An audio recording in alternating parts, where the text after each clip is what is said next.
Hello అండి, welcome back to our channel. ఈరోజు వీడియోలో మరొక మంచి రెసిపీ అయితే చూపించబోతున్నాను. ఈ వీడియోలో సింపుల్గా తోటకూర కర్రీ ఎలా చేసుకోవాలో చూపిస్తాను. టేస్ట్ అయితే చాలా బాగుంటుంది. ఈ తోటకూరని మనం వారానికి 2 సార్లు తీసుకున్నట్లయితే మన ఆరోగ్యానికి చాలా ప్రయోజనాలు ఉన్నాయి. ముఖ్యంగా తోటకూరని తినడం వల్ల రక్తం పెరుగుదలకు చాలా బాగా ఉపయోగపడుతుంది. సో వారానికి 2 సార్లైనా ఆకుకూరలు తినడానికి ట్రై చేయండి. ఈ ప్రాసెస్లో కనుక చేసుకుంటే టేస్ట్ అయితే చాలా బాగుంటుంది. తోటకూరని అవాయిడ్ చేసే వాళ్ళు కూడా మంచిగా తింటారు. మరి ఇంకెందుకు ఆలస్యం, ఎలా ప్రిపేర్ చేసుకోవాలో ఈ వీడియోలో చూసేద్దాం. నేనైతే ఇక్కడ 3 కట్టల తోటకూరని తీసుకుని శుభ్రంగా కడిగి కట్ చేసుకున్నాను. సన్నగా కట్ చేసుకోండి, అప్పుడు మంచిగా ఉడుకుతుంది. అండ్ సన్నగా కట్ చేసుకున్న ఉల్లిపాయలు, కరివేపాకు, సన్నగా కట్ చేసిన పచ్చిమిరపకాయలు తీసుకున్నాను. ఇలా అన్నిటినీ కట్ చేసుకుని పక్కన ఉంచుకోండి. ఇప్పుడైతే స్టవ్ మీద బాండి పెట్టుకొని ఆయిల్ హీట్ ఎక్కిన తర్వాత పోపు వేసుకోవాలి. పోపు బాగా వేగిన తర్వాత అందులోకి కొంచెం 2 పచ్చిమిరపకాయలు తుంచుకొని వేసుకుందాము. ఫ్లేవర్ మంచిగా బాగుంటుంది. అండ్ అందులోకి వెల్లుల్లి దంచి కొట్టుకొని వేసుకుందాము. అవి బాగా ఫ్రై అయిన తర్వాత అందులోకి కరివేపాకు అయితే వేసుకుందాము. కరివేపాకు చిట్టుపట్లాడిన తర్వాత అందులోకి సన్నగా కట్ చేసి పెట్టుకున్న పచ్చిమిర్చి అయితే వేసుకుందాము. పచ్చిమిర్చి వేసేటప్పుడు కొంచెం జాగ్రత్త, నాకైతే ఆ గింజలన్నీ ఎగిరొచ్చి చేతి మీద మొహం మీద కూడా పడ్డాయి. సో మంచిగా వేయించుకోండి. అది బాగా కొంచెం పచ్చిమిర్చి అనేది బాగా వేగాలి. మనం కారం లేకుండా కూడా పచ్చిమిర్చితో చేసుకోవచ్చు. నేనైతే లాస్ట్లో కొంచెం కారం వేసుకున్నాను, బట్ పచ్చిమిర్చితో ఇంకా బాగుంటుంది. అండ్ తర్వాత ఇందులోకి ఆనియన్ సన్నగా కట్ చేసి పెట్టుకున్నవి వేసుకొని బాగా వేయించుకోవాలి.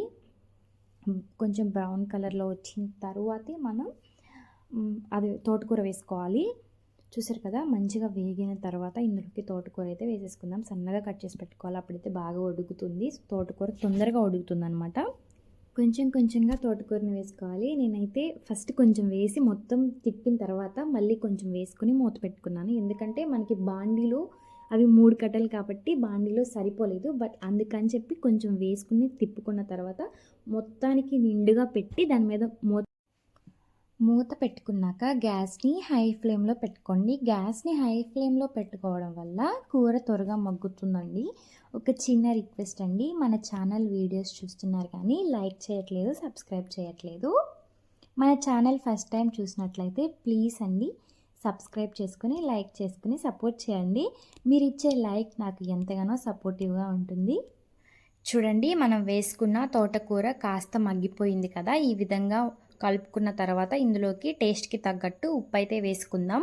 ఉప్పుని వేసుకున్న తర్వాత బాగా కలుపుకోవాలి. ఇప్పుడు లో ఫ్లేమ్లో పెట్టుకొని మూత పెట్టేసుకోవాలి. 5 నిమిషాల పాటు ఉడికించుకోవాలి. 5 నిమిషాల పాటు మూత పెట్టేసుకోవడం వల్ల తోటకూరలోని వాటర్ అనేది పూర్తిగా ఎరిగిపోతాయి. 5 నిమిషాల తర్వాత మూత తీసి చూపిస్తున్నా చూడండి. తోటకూరలో వాటర్ అనేది 70% వరకు ఎరిగిపోయాయి కదా. చూడండి, బాగా కలుపుకోవాలి.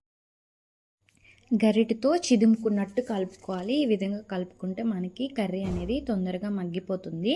ఇప్పుడైతే హాఫ్ కంటే తక్కువ కారం అయితే వేసుకున్నాను. కొంతమంది పచ్చిమిర్చి కూడా ఎక్కువ వేసుకుని కారం వేసుకోకుండా ఉంటారు. ఎలా అయినా వండుకోవచ్చు. చూసారు కదా, ఇట్లా కారం పచ్చివాసన పోయేంత వరకు కలుపుకోవాలి. చాలామంది ఏం చేస్తారంటే కారం వేసేసిన తర్వాత మూత పెట్టేస్తూ ఉంటారు. అలా అయితే మనకి కారం పచ్చివాసన పోదండి. సో పచ్చివాసన పోయేంత వరకు కలుపుకోవాలి. చూసారు కదా, ఇప్పుడైతే స్టవ్ ఆఫ్ చేసేసుకోవాలి. మంచిగా ఒక ప్లేట్ తీసుకుని వేడి అన్నం సర్వ్ చేసుకొని వేడిగా కూర కూడా వడ్డించుకొని మంచిగా తింటే అసలు చాలా కమ్మగా ఉందండి. మీరు కూడా ట్రై చేయండి. నాకైతే తోటకూర అంటే చాలా ఇష్టం. మీలో ఎంతమందికి ఇష్టమో కామెంట్ చేయండి. అంతేకాకుండా నేను చెప్పిన రెసిపీ ఒకసారి ట్రై చేసి ఎలా వచ్చిందో కామెంట్ చేయండి. ఇంకెందుకు ఆలస్యం, నా ఛానల్ నచ్చినట్టయితే లైక్ చేసి సబ్స్క్రైబ్ చేసుకోండి.